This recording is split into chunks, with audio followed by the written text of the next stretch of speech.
بسم اللہ الرحمن الرحیم۔ رکو نمبر 12 سورہ مائدہ، پارہ اذا سمیعوا والذین کفروا وکذبوا بآیاتنا اولئک اصحاب الجحیم۔ یہ رکو نمبر 11 کا یہ حصہ میرا یہاں سے تھوڑا سا مٹا ہوا ہے۔ اور جن لوگوں نے کفر اپنایا ہے اور ہماری آیتوں کو جھٹلایا ہے وہ دوزخ والے ہیں۔ یا ایھا الذین آمنوا لا تحرموا طیبات ما احل اللہ لکم ولا تعتدوا ان اللہ یحب المعتدین۔ اور جن لوگوں نے اے ایمان والوں، اللہ نے تمہارے لیے جو پاکیزہ چیزیں حلال کی ہیں ان کو حرام قرار نہ دو اور حد سے تجاوز نہ کرو۔ یقین جانو اللہ حد سے تجاوز کرنے والوں کو پسند نہیں کرتا۔ یعنی اللہ نے بہت ساری چیزوں کو ہمارے لیے حلال قرار دیا ہے اور لوگوں نے خود ہی اس کو حرام بنا لیا۔ اس کی تفصیل سورہ انعام میں آگے انشاءاللہ آئے گی۔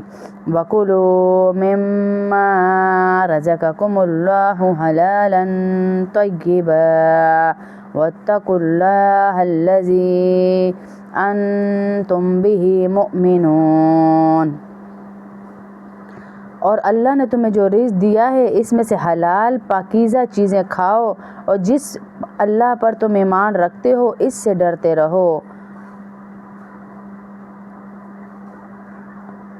وَكُلُوا مِمَّا لَا يُؤَاخِذُكُمُ اللَّهُ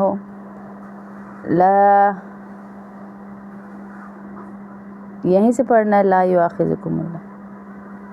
جی لا یؤاخذکم اللہ باللغو فی ایمانکم ولکن یؤاخذکم بما عقدتم الایمان۔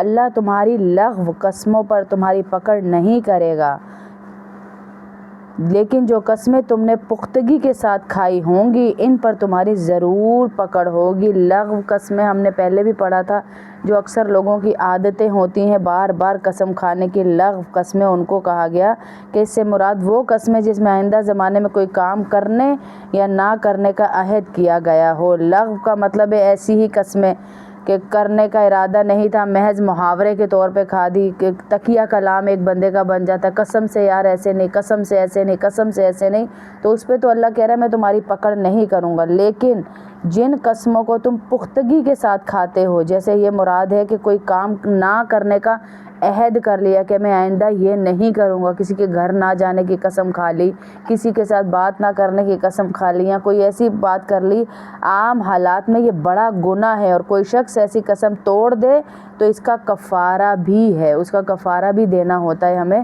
جو ہم ایسی قسم کھائیں اور توڑ دیں وہ لغو قسم میں نہیں آتا، وہ ہم نے باقاعدہ پورا اپنے نیت کر کے قسم کھائی ہے کہ آئندہ میں یہ کام نہیں کروں گا، اور اس کا کفارہ اگلی آیت میں اللہ پاک بتا رہے ہیں۔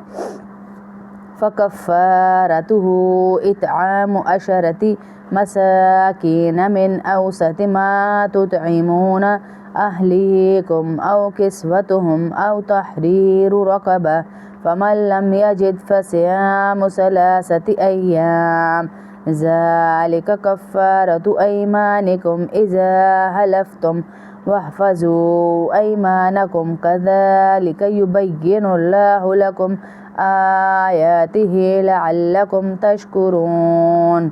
چنانچہ اس کا کفارہ یہ ہے کہ 10 مسکینوں کو وہ اوسط درجے کا کھانا کھلاؤ جو تم اپنے گھر والوں کو کھلایا کرتے ہو۔ ضروری نہیں مرغ مسلم، بریانی، نہاری کھلانی ہے، اوسط درجے کا کھانا 10 مسکینوں کو کھلاؤ، یا ان کو کپڑے دو یا ایک غلام کو آزاد کرو۔ ہاں اگر کسی کے پاس ان چیزوں میں سے کچھ بھی نہیں ہے، کچھ نہ ہو، تو وہ 3 دن روزے رکھے، یہ تمہاری قسموں کا کفارہ ہے۔ جب تم نے کوئی قسم کھا لی ہو اور اسے توڑ دیا ہو اور اپنی قسموں کی حفاظت کیا کرو۔ اسی طرح اللہ اپنی آیتیں کھول کھول کر تمہارے سامنے بیان کر رہا ہے۔ مطلب یہ کہ قسم کھا لینا کوئی مذاق نہیں ہے، اس لیے اول تو قسم کم سے کم کھائی جائے، اور اگر کوئی قسم کھا لی ہو تو حتی الامکان اسے پورا کر کرنا ضروری ہے، اور البتہ اگر کسی شخص نے کوئی ناجائز کام کرنے کی قسم کھا لی ہو تو اس پر واجب ہے کہ قسم کو توڑنے کا کفارہ ادا کرے۔ اسی طرح اگر کسی جائز کام کی قسم کھائی ہو مگر بعد میں اندازہ ہو کہ وہ کام مصلحت کے خلاف ہے، تب بھی ایک حدیث میں آتا ہے کہ حضور صلی اللہ علیہ وسلم نے ہدایت فرمائی کہ ایسی قسم کو توڑ دینا چاہیے اور کفارہ ادا کر دینا چاہیے۔ یا ایہا الذین آمنوا انما الخمر والمیسر والانساب والازلام رجس من عمل الشیطان فاجتنبوہ لعلکم تفلحون۔ اے ایمان والوں، دوبارہ ایمان والوں کو مخاطب کیا جا رہا ہے کہ اے ایمان والوں، شراب، جوا، بتوں کے تھان اور جوئے کے تیر یہ سب ناپاکی شیطانی کام ہیں، لہٰذا ان سے بچو تاکہ تمہیں فلاح حاصل ہو۔ کون سے کام ہیں؟ شراب، تیر کے، جوئے کے تیر یعنی جو وہ پہلے کہتے تھے نا قربانیاں کر کر کے، اور بتوں کے تھان جو تھے کہ بتوں کے آگے جاتے تھے، اور بتوں کے تھان سے مراد وہ قربان گاہ ہے جو بتوں کے سامنے بنائی جاتی ہے۔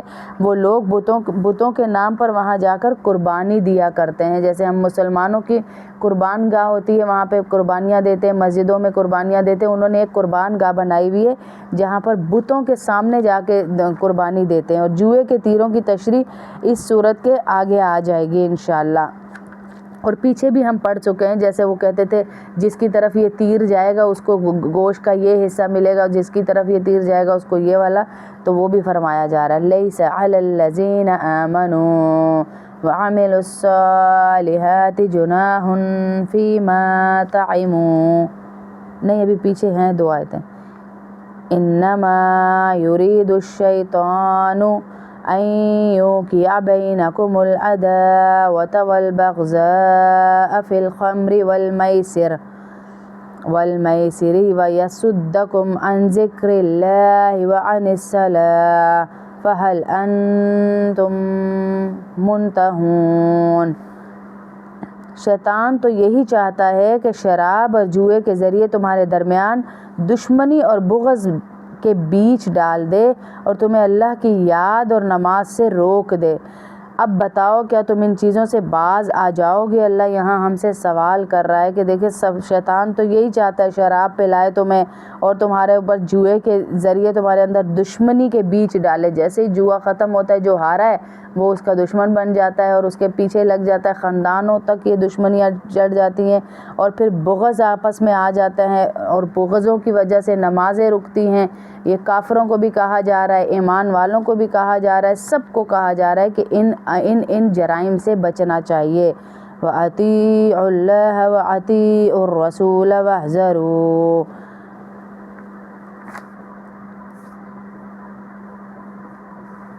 فَإِن تَوَلَّيْتُمْ فَاعْلَمُوا أَنَّمَا عَلَى رَسُولِنَا الْبَلَاغُ الْمُبِينُ۔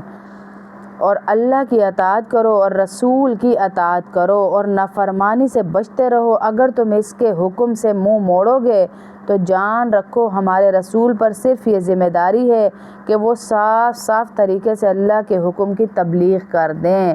ہمارے نبی پر یہ ذمہ داری ہے، وہ یہ ذمہ داری نہیں ہے کہ ہمارے دلوں کے اندر یا ہمارے دماغوں کے اندر کوٹ کوٹ کر دین کو بھر کر ہماری منتیں کی جائیں، اس نسل کی منتیں کی جائیں۔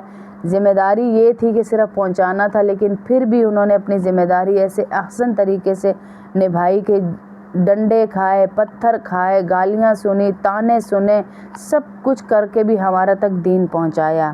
لیس علی الذین آمنوا وعملوا الصالحات جناح فیما طعموا اذا ما اتقوا وآمنوا وعملوا الصالحات ثم اتقوا وآمنوا ثم اتقوا وأحسنوا واللہ يحب المحسنین۔ جو لوگ ایمان لے آئے ہیں اور نیکی پر کار بند رہے ہیں، انہوں نے پہلے جو کچھ کھایا پیا ہے اس کی وجہ سے ان پر کوئی گناہ نہیں ہے، بشرطیہ کہ وہ آئندہ ان گناہوں سے بچتے رہیں اور یہ ایمان رکھیں اور نیک عمل کرتے رہیں۔ پھر جن چیزوں سے آئندہ روکا جائے ان سے بچا کریں اور ایمان پر قائم رہیں اور اس کے بعد بھی تقوی اور احسان کو اپنائیں۔ اللہ احسان پر عمل کرنے والوں کو پسند کرتا ہے۔ یہ کہا گیا صحابہ کو۔ جب شراب کی حرمت نازل ہوئی تو بعض صحابہ کے دل میں یہ خیال پیدا ہوا کہ جو شراب منع ہونے سے پہلے ہم نے پی لی ہے، کہیں ہماری اس پہ تو پکڑ نہیں ہوگی، وہ گناہ کا سبب تو نہیں بنے گی۔ اس آیت نے یہ غلط فہمی دور کر دی اور بتایا کہ چونکہ اس وقت اللہ تعالیٰ نے شراب پینے سے صاف الفاظ میں منع نہیں کیا تھا، لیکن اب منع کر دیا ہے تو اس سے دور ہو جاؤ۔